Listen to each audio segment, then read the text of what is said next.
How do you overcome the most difficult objections? That's what we're going to talk about this episode. I spent more than 5 years losing money in network marketing and went on to become one of the highest income earners in the world, producing more than 22 billion with a B, $22 billion worth of revenue for myself, team, my clients, and proteges. My name is Randy Gage, and this is the Duplication Nation MLM Pod. And it's dedicated to sharing with you the lessons that I learned that can help you grow your business successfully. Hey guys, welcome back to another episode. And as you probably discovered by now, I'm not been here. I haven't been here for a while. That's because there is some news. I've been waiting to record a show to share this news with you.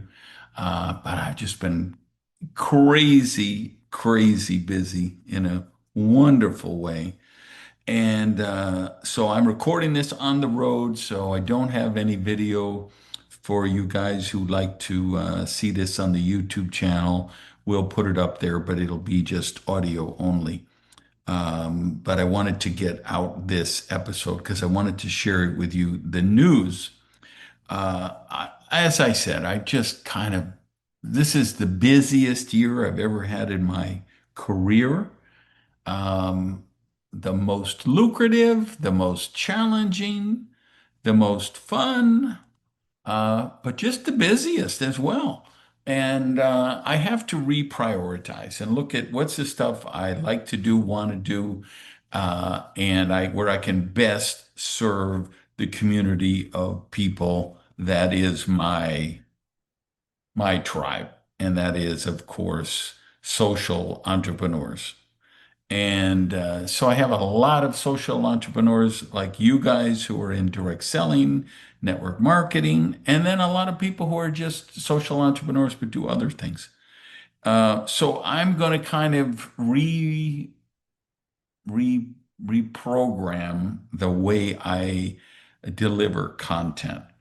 I'm at my essence happiest as a writer, writing my next book, hunched over my laptop in my lonely writer's garret, books, newsletters, blog posts.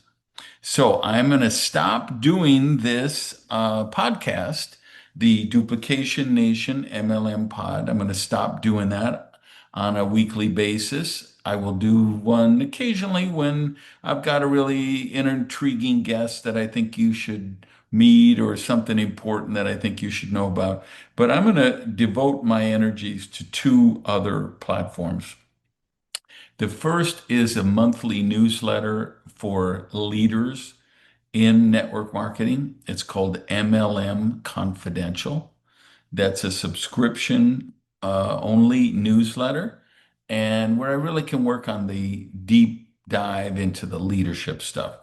So if you're interested in that and you want to get regular content from me at a high level, go to mlmconfidential.com.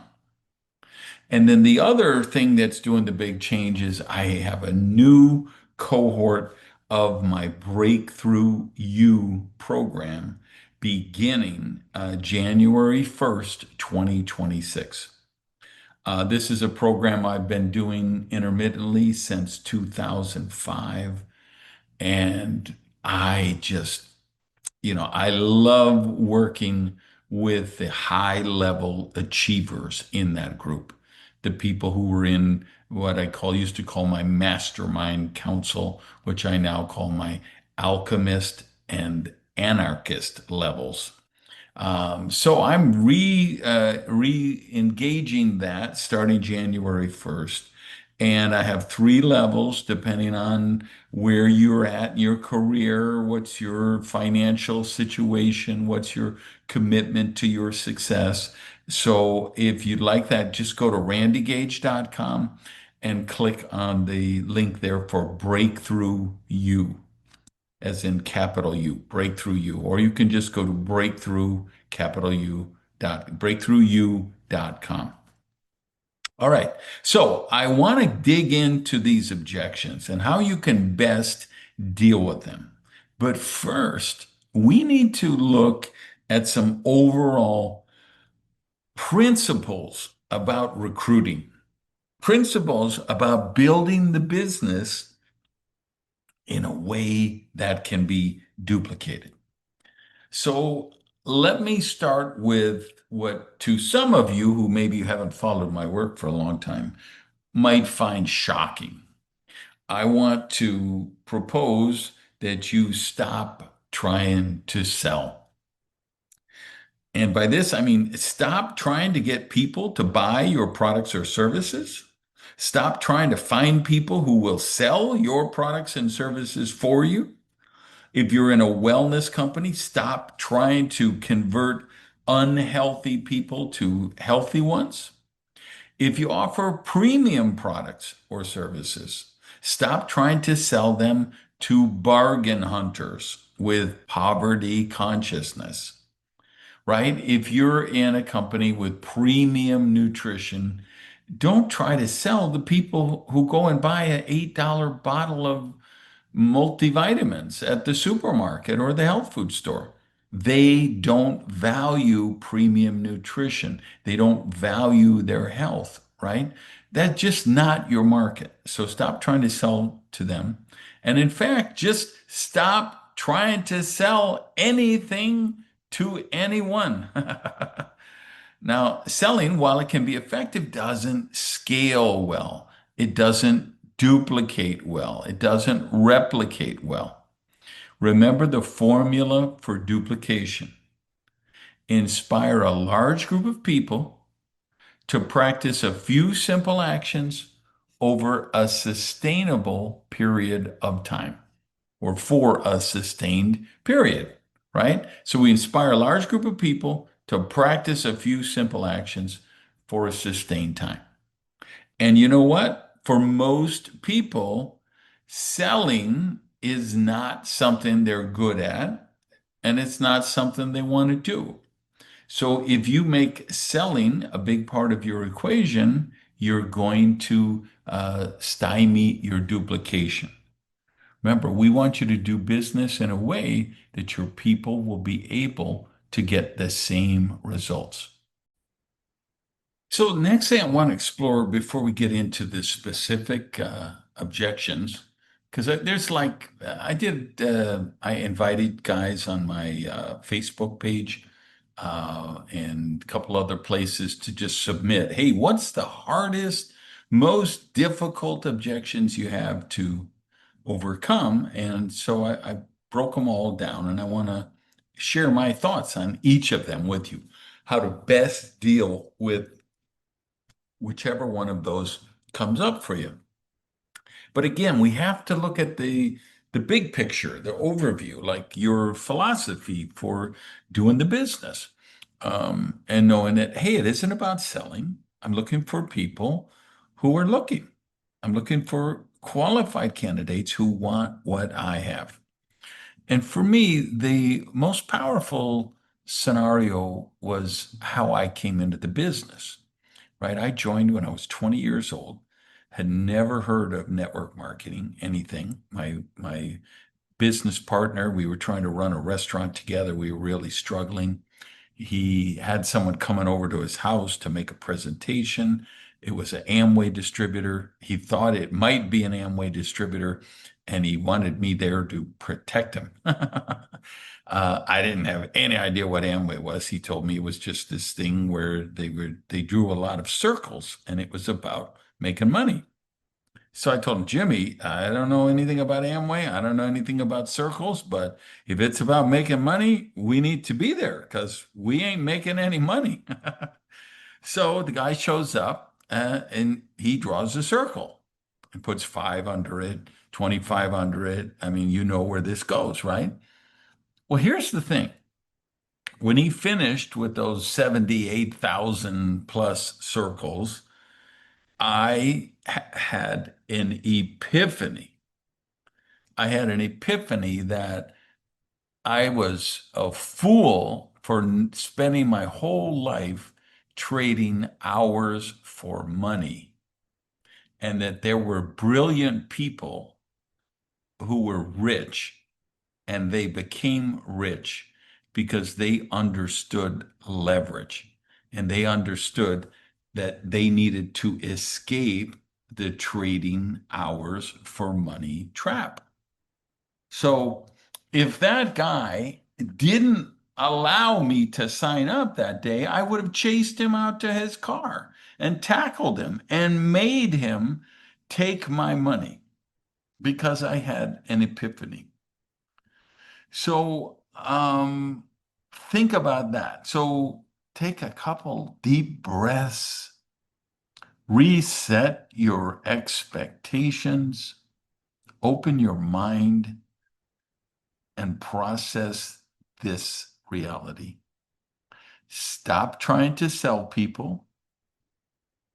Start looking for people who would have an epiphany if they knew about your product, your opportunity, or preferably both. Make yourself findable. Put those potential epiphany people in front of an external source tool, a video, a Facebook Live, a Zoom meeting, something that takes them through a presentation that will allow them to have their epiphany, and then enroll everyone who has an epiphany. Put them through your onboarding process, a new distributor orientation, and make sure they read the first section of my book, The ABCs of MLM. Then rinse and repeat. Boom. Thank you for attending my TED Talk. All right. That's the mindset I want you to approach it with. Stop trying to convince people, sell people, manipulate people using neuro-linguistic programming and closing techniques and all of that kind of stuff. Stop it. Look for people who are looking. Find the people who are seeking an epiphany. All right, so let me go through the list. I got like 2, 4, 6, 8, 10, 12, 46, like 16 or 18 specific objections that they would be the main categories that I got hundreds of replies and I put them into the main categories. So this one, I was just kind of shocked that this came up, and I'm shocked that it came up as much as it did. But it falls along the avenue of I don't want any additional work. I'm not looking to make more money. I want to live a peaceful, stress-free life after my daily job. All right. So how do we handle this one? Well, very simple. They're not a candidate, right? There's employee mentality, there's entrepreneur mentality, and there's entrepreneurial mentality. Only the second two groups work for us. There are people out there, and they just say, hey, I'm digging ditches from Monday to Friday, from 8 to 4. And at 4 o'clock, I punch out and I don't think about work. And it makes me enough money to stock up my refrigerator with beer and pizza and watch Netflix all weekend long and leave me alone. I don't want to exert anymore. Okay, they're not a candidate.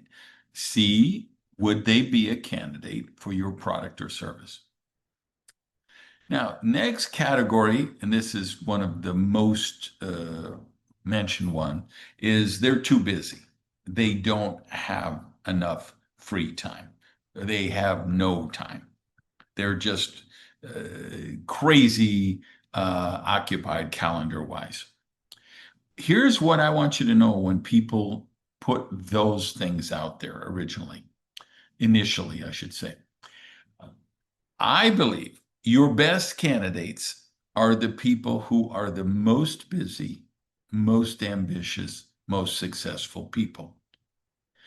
Now, because people who are successful in one thing are usually successful in other things because of the core character and behavior and daily habits and routines that they have, the self-discipline they have. So people who do extraordinarily well in the military and moved up many ranks, people who do incredibly well in sports and won gold medals at the Olympics and world championships, people who do really well at anything can often be really successful in our business because they have the self-discipline, the character, they're willing to put in the time, learn the skills, do the work. But of course, the desire has to be there. So one of the things, like for me, when I got approached, I was working 80 to 100 hours a week. And when I say that, like a lot of Gen Z people, they don't even believe me. They think I'm exaggerating. They're like, because they've never met anyone who would ever work 100 hours a week. They would be insane, they would think. But in my day, in my time, doing what I did, which is being an entrepreneur, owning a restaurant, I did work 80, 90, sometimes 100 hours a week. I frequently worked 7-day weeks. I frequently worked 16-hour, 18-hour days. A lot, right? So I share that story. And in a way, the way to share something like that is a methodology called feel, felt, found. Um, this would be the closest thing to a formula that I would recommend because I'm not into all these how to overcome objective things and how to use neuro NLP to overcome them or anything. But I think this feel, felt, found is a good psychological foundation of the way we think as people. And it gets us to take existing data that we might have an opinion on and perhaps come to a new opinion. So when I can say, hey, I understand how you feel, I felt the same way. I was working 80 to 100 hours a week in the restaurant business. I was too busy to do anything else, crazy busy.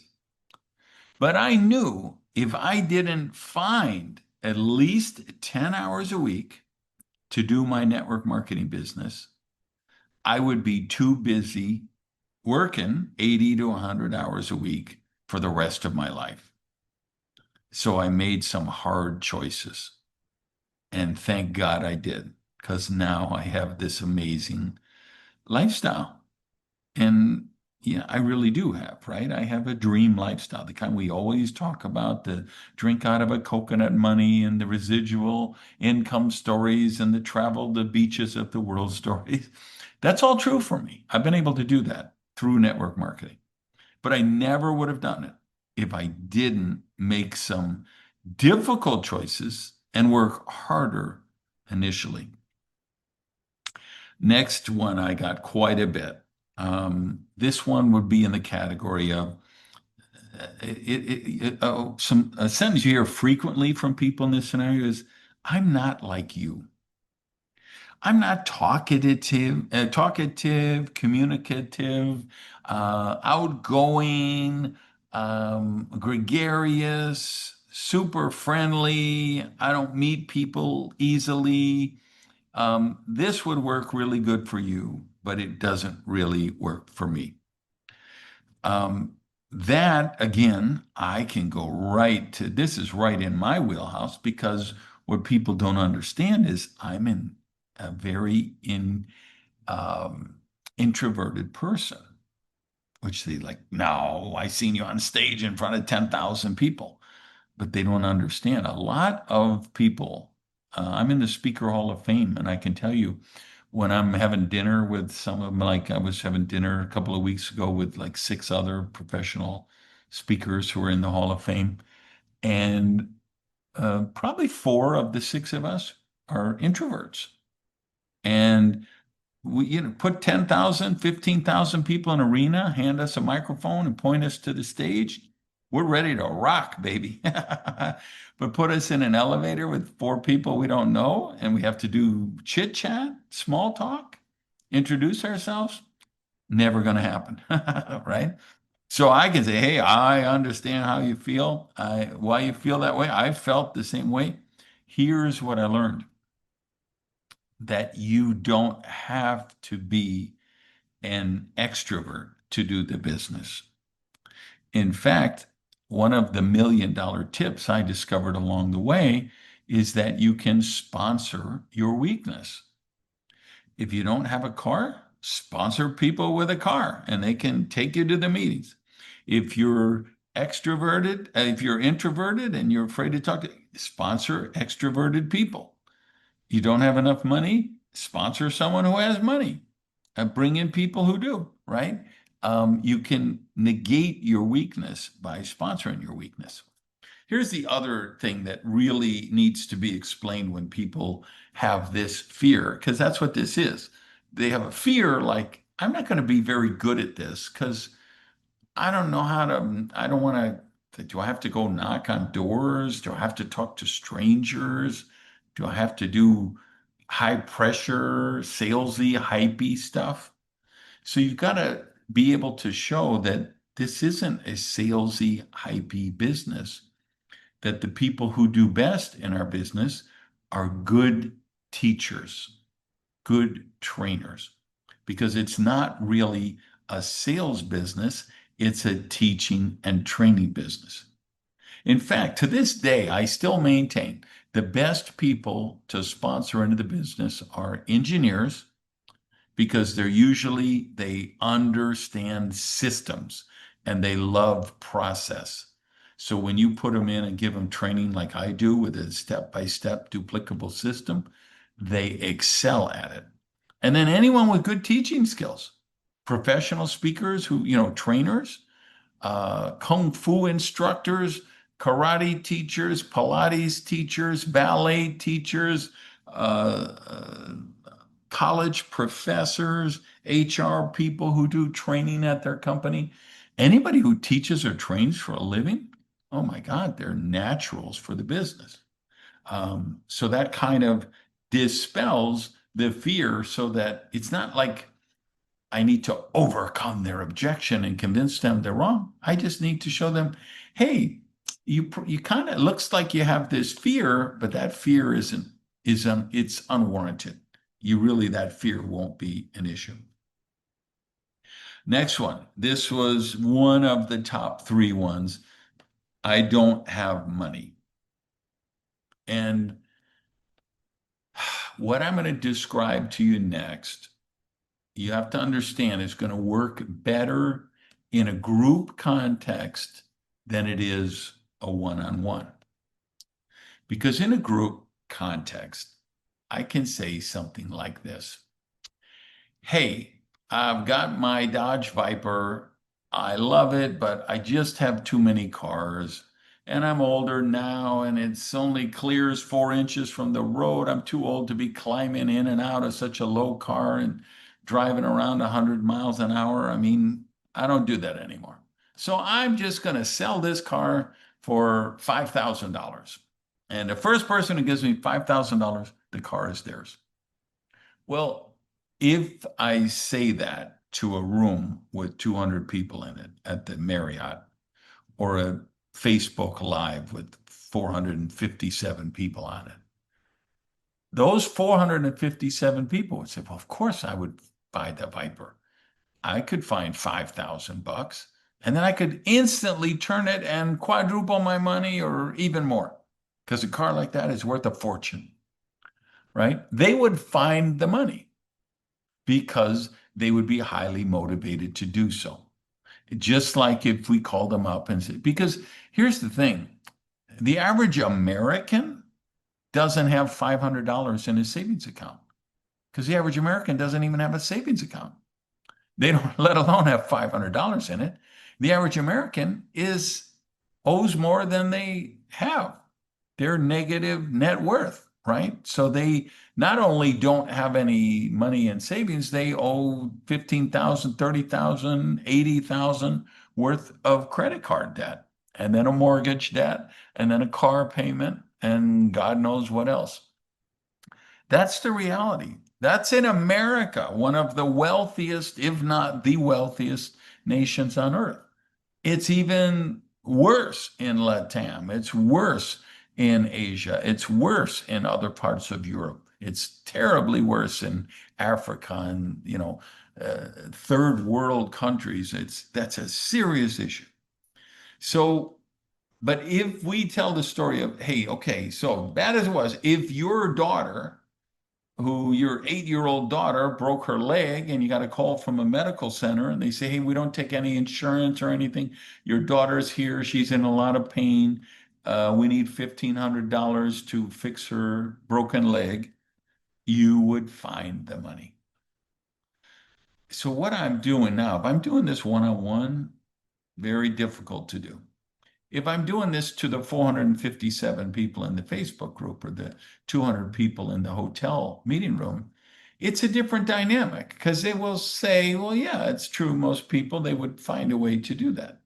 And then if you can do social proof, and in my case, I was in that scenario. This is another one, feel, felt, found, where I had was at a position in my life one time where my restaurant had been seized by the IRS and auctioned off.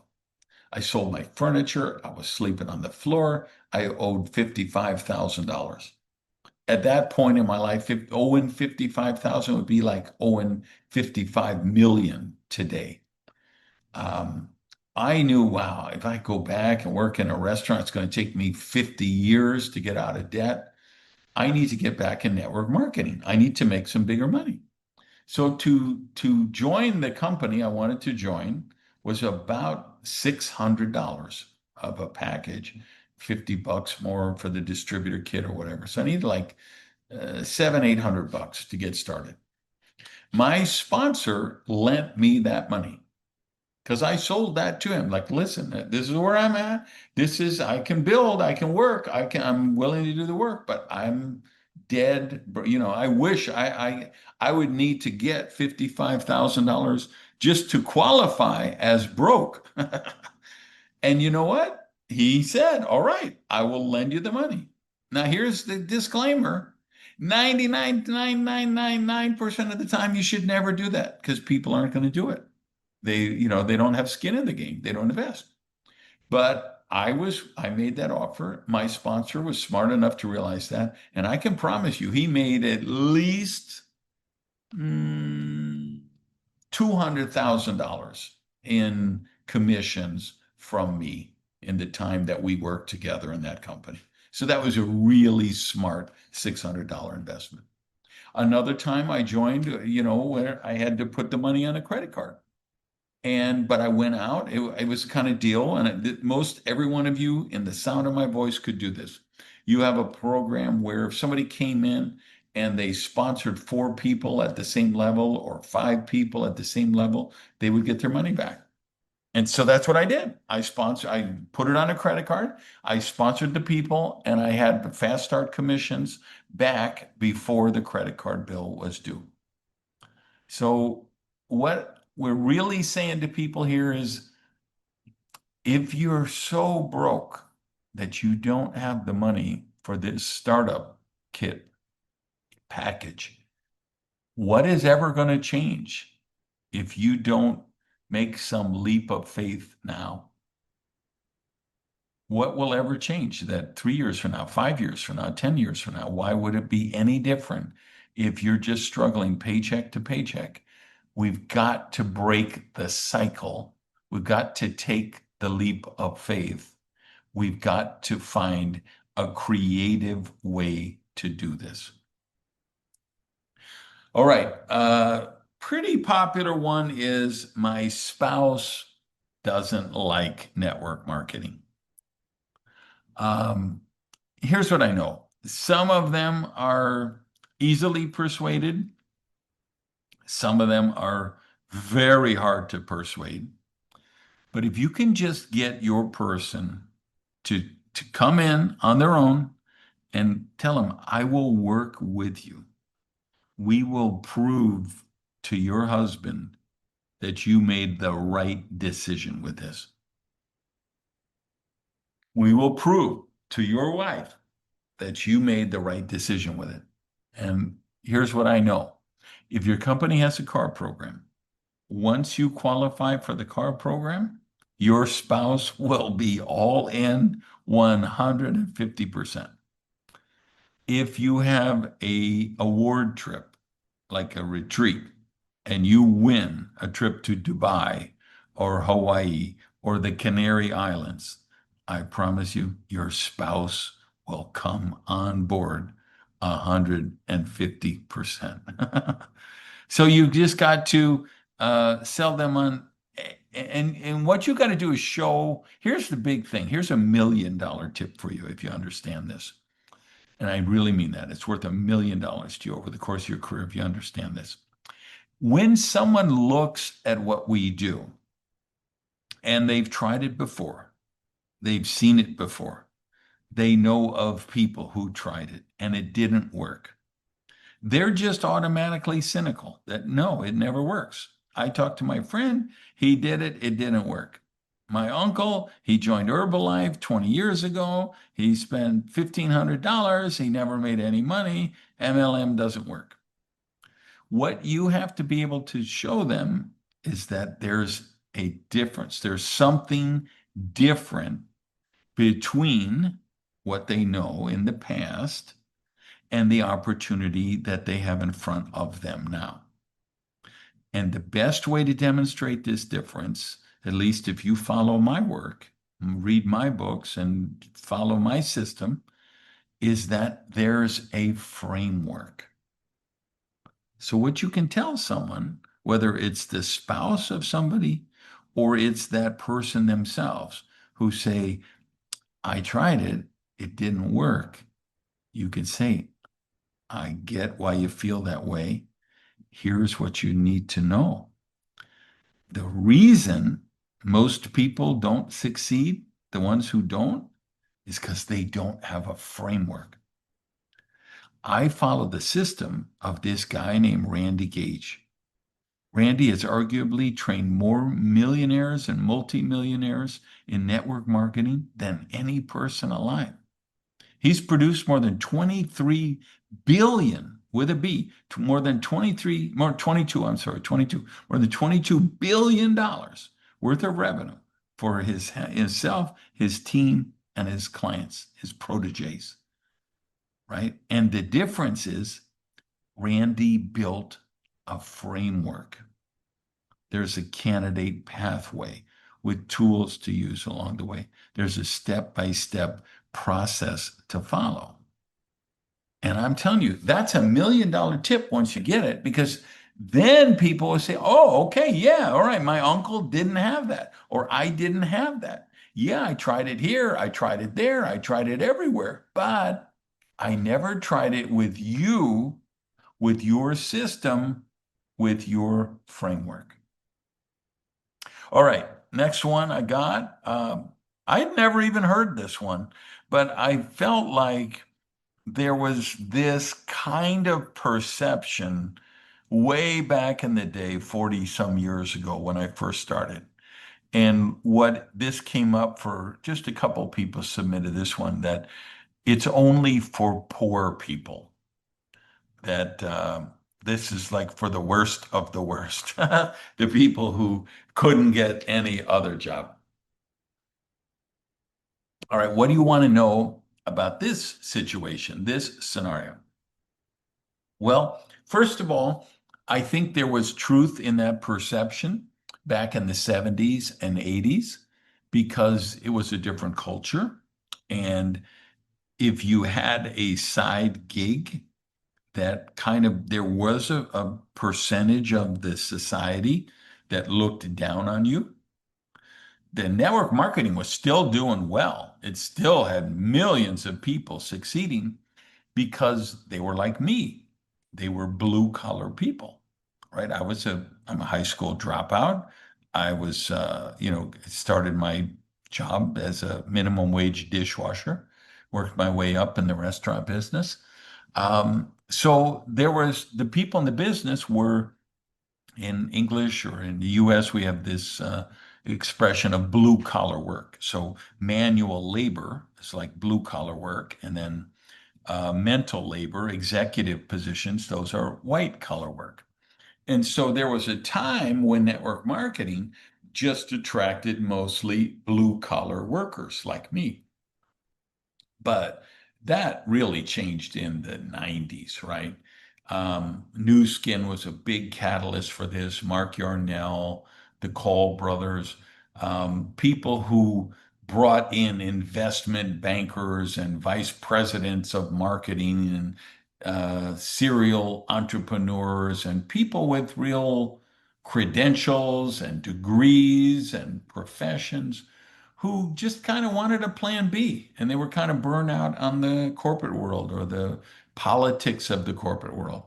And then the great news is the millennials, Generation Y, Generation Z, there's none of that. They grow up, they're natives to the side gig culture.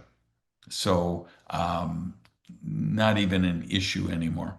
And then the other thing, could point out that Warren Buffett has bought three or four direct selling companies. He's been quoted as several times as saying they were some of the best investments he ever did.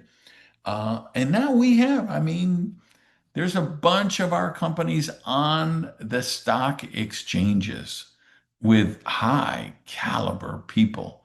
And if nothing else, look what happened in COVID. In February of 2020, if you owned or ran a movie theater, it was a great job. If you were the VP of a cruise ship company, it was a great job. If you were VP at a entertainment amusement park thing, it was a great job. If you had that kind of executive job at a movie studio, great job. Go forward a couple of months to April, May 2020, and all of a sudden you got cruise ships who can't cruise anywhere, amusement parks which are padlocked, movie theaters which are shut down, restaurant chains that are shut down. Nobody's going anywhere. And all those safe, reputable, cool looking, cool sounding, esteemed jobs were all worthless. And people who thought they had incredible employment stability realize I don't have any stability. I'm one pandemic away from sleeping under the bridge. There's no job security here at all. So that's the dynamics around this situation. And again, don't think because one person tells you something, that doesn't mean it's real. That doesn't mean it's true. There's a lot of out of date, ignorant people, people who misunderstand us and misunderstand the perception. Don't let them kill your dream. All right, pyramid scam. It's a Ponzi scheme, right? This is evergreen chestnut. But here's where I would tell you there. There was a time for 7 years when I wasn't working the business, where I was just right. I'd written my book, I was consulting with companies, and I was doing training for companies because my company that I had been working went out of business overnight. I got a call. So I went from a $50,000 a month income to a $0 a month income at the snap of your fingers. And I felt like I just had such psychological damage that I could never do this again. So meanwhile, I'm training all these people how to create wealth, how to create residual income. And I realized, man, I'm the shoemaker with no shoes. I'm teaching all these people how to do residual income, and I don't have residual income. So I decided to get back into space. So I did. I came out of retirement, joined a company, blah, blah, blah, and you heard the story. Um, But here's the funny thing that's relevant to this um, pyramid scheme is this a Ponzi scheme? So I built my presentation, right, in the new company, being back to work after 7 years not being actively recruiting. Now I was in the living rooms, in the coffee shops, making the presentations. And so I built in this whole part of my presentation of why that company wasn't a pyramid scheme, because that's what you had to do back in the day. And it took me like 4 months where I realized I'm just wasting my time and I'm wasting my candidate's time because nobody's even concerned with that. Because Herbalife is on the stock exchange. Amway is sponsoring, NBA teams and arenas, and New Skin is on the stock exchange, and Zinzino is on the Swedish exchange, and we have all these companies that are publicly traded companies now doing billions of dollars. So the credibility is there. The model has been proven. Now, what's the bad side is, yes, we still have these MLM crypto scams. We still have people doing Ponzi schemes. But again, if you subscribe to MLM Confidential newsletter, we warn you about all that stuff. We explain the difference. You can really show people the difference. A pyramid or Ponzi scheme, they need the money of the new people to pay the old people. And at some point, they will collapse. Just like, um, uh, what was it called? Omega Pro collapsed. It was a scam. Go Global, their rebrand, it collapsed. It was a scam. OneCoin collapsed. It was a scam. They cannot sustain that. So once you learn, okay, no, with a legitimate network marketing company, we don't get any headhunter fees. We don't make money by signing people up. We only make money as overrides and commissions on the products or services that get delivered to the end consumer. And they are a totally viable and legitimate business model.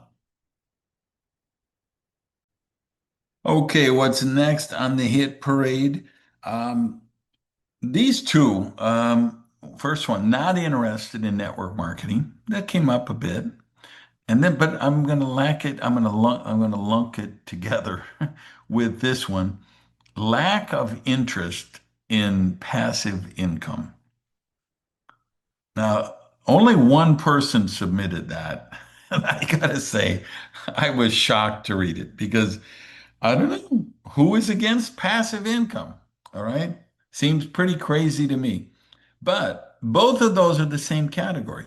They're not interested in network marketing. They wouldn't do network marketing. They think it's beneath them to do network marketing. They don't want to do network marketing, or they're not interested. They have enough money. They're not looking for any more. Okay, move on. Make your turn question and get them as a customer. So again, go back to what I said earlier. Don't be trying to sell people who don't want to buy. That's not what this is about. We're looking for the people who are looking. So when they show you they're not looking, okay, just move on. This one came up a lot. I'm not a doctor. I'm not a nurse. I'm not a medical professional. Of course, this only came up from the people who were in nutrition companies. And the reason why is because they are probably recruiting by diagnosing and prescribing. They had some disease, they tried their products, their disease got better, so now they look for other people with that disease. That is not a viable business model. That's not a legal business model. If you're doing that, you're going to get closed down. So you got to say, what are you doing to create that reply? What are you doing to manifest that? And usually it's because you're prospecting on conditions and diseases. If you follow the stuff in my books, this podcast, this won't even come up. Use the external source tools. So if they know, like, again, you can show there are all kind of health benefits to good nutrition products, right? The average person today, they're eating so much sugar, so little fiber, so little live enzymes, live nutrients, so much fake food, manufactured food stuff that breakfast cereal and Pop Tarts and things that we call food that's not even food. That's just some crap that's made in a manufacturing plant somewhere, but it's not food. Real food is fruits and vegetables and nuts. And then the vegans and the meat eaters can argue over the protein. Um, so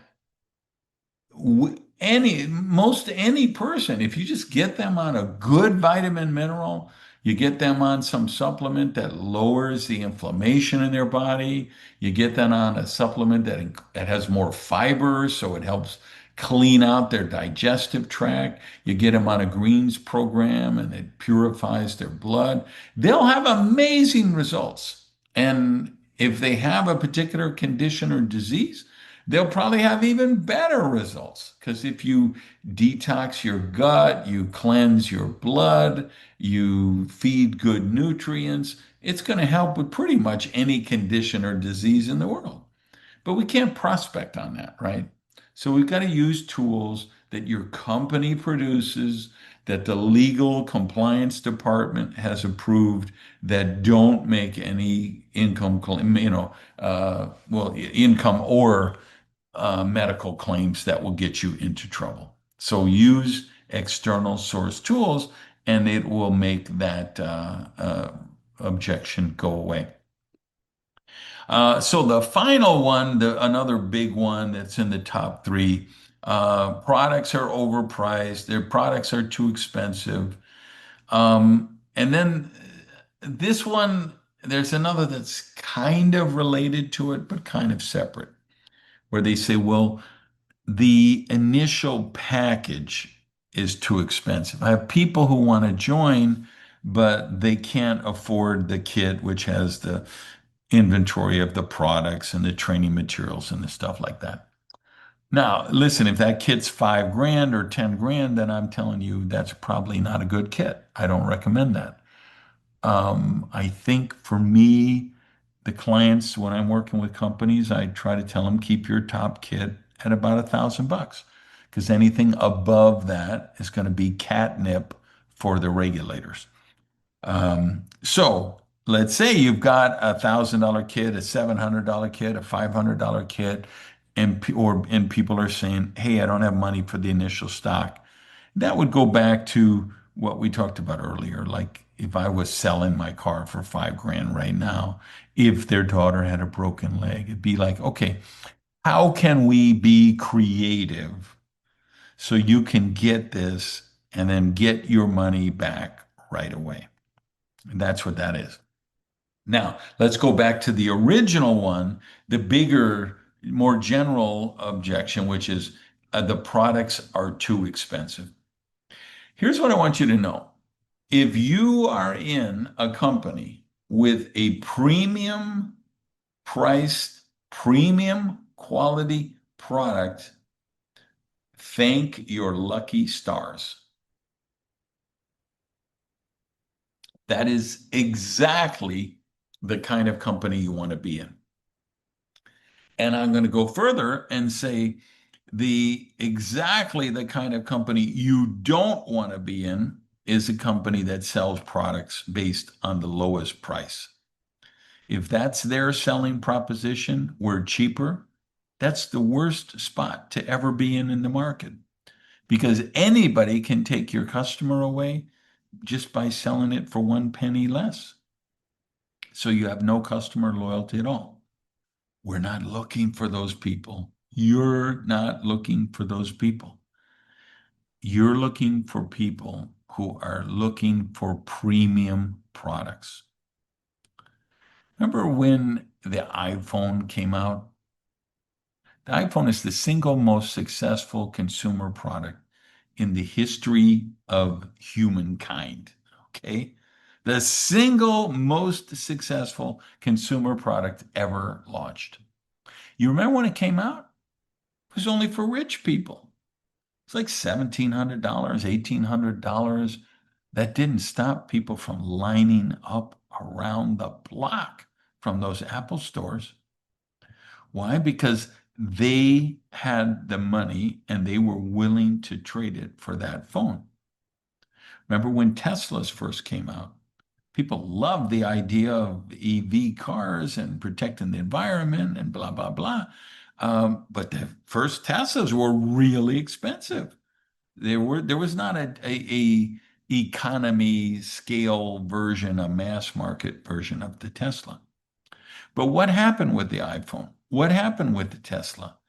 As they reached mass market consciousness, as they became successful, the price keeps coming down.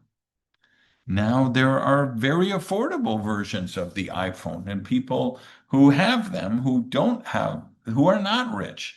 And there's an affordable version of Tesla. There's an affordable version of other electric cars that are affordable because the product market expanded. Lots of people got in. It brought new research, new money, new investment, innovation, and the prices come down.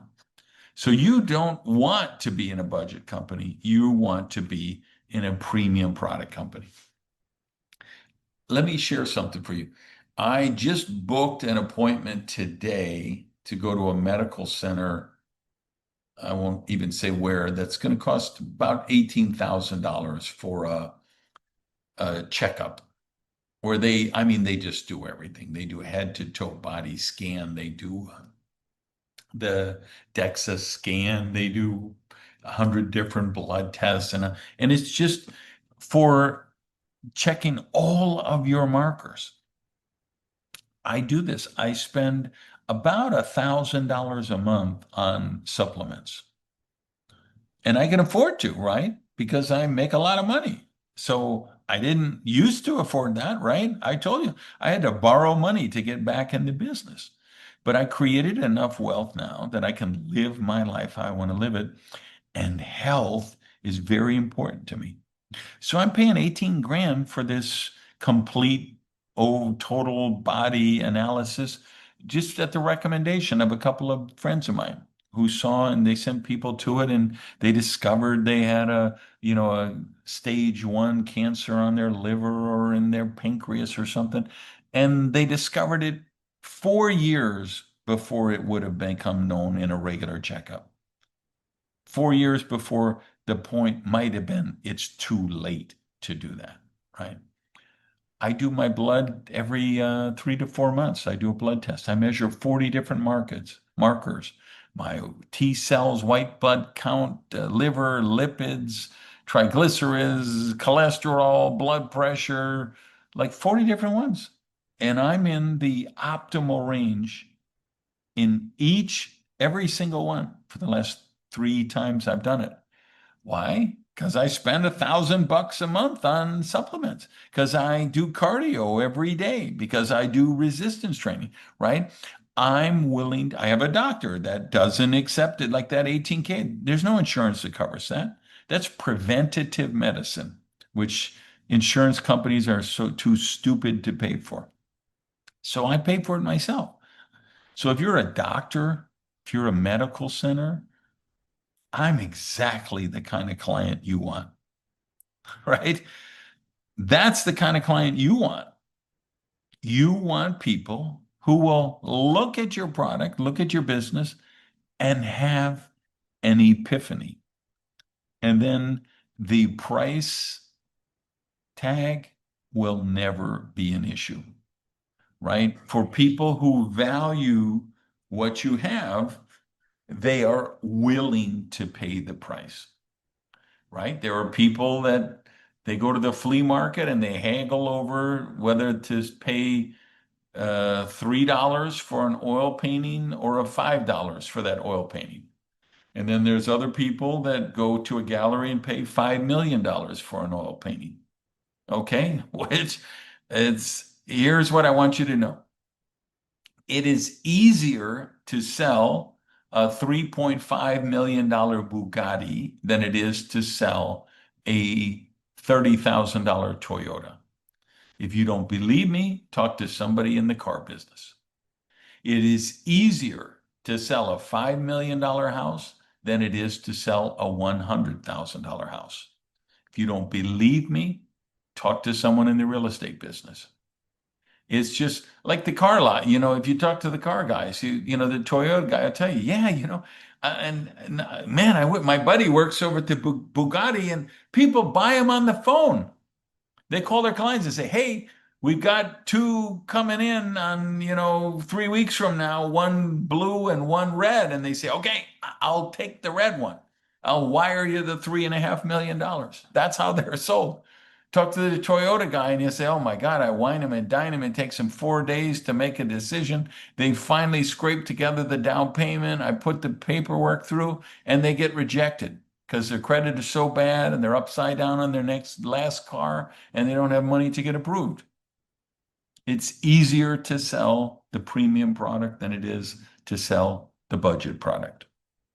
All right, so that's my analysis. I just wanted to paint the picture of what's really happening in those scenarios and what's important and what's not important and what are the things you want to address and how you can address them. And what are the things that you shouldn't bother addressing? The things that you need, the people, the candidates that you need to move on from. Understanding that, hey, they didn't have the epiphany. It's not my job to try to make unhealthy people want to buy healthy products. It's not my job to try and sell prosperity to somebody with poverty consciousness. My job is to work on myself, do my daily self-development, be a demonstration of my product or service line, live my best life, work hard, devote at least 10 or 12 hours a week to my business, learn the parachute skills, the foundational skills, how to meet people, how to work a candidate list, how to invite, how to use tools for presentations, how to follow up, and be findable. Put myself out there. Look for the people who are looking. Look for the people who have an epiphany and then sign up those people that do. All right, I don't know when I'll be back. I should write a country western song with that title. But so I don't know when the next episode will be, if the next episode will be, but I'm out there. I'm here for you. I'm still available. MLMconfidential.com, breakthroughyou.com. Go out there, have a great day, and be amazing. I love you guys. Peace. Hey, do me a favor before you go. Please rate this podcast and then share it with people you know who could benefit from the business building advice here. And then if you're watching on YouTube or if you're on one of the other platforms that allow comments, please get down below, give us a shout out to the community in the comments section. Thanks.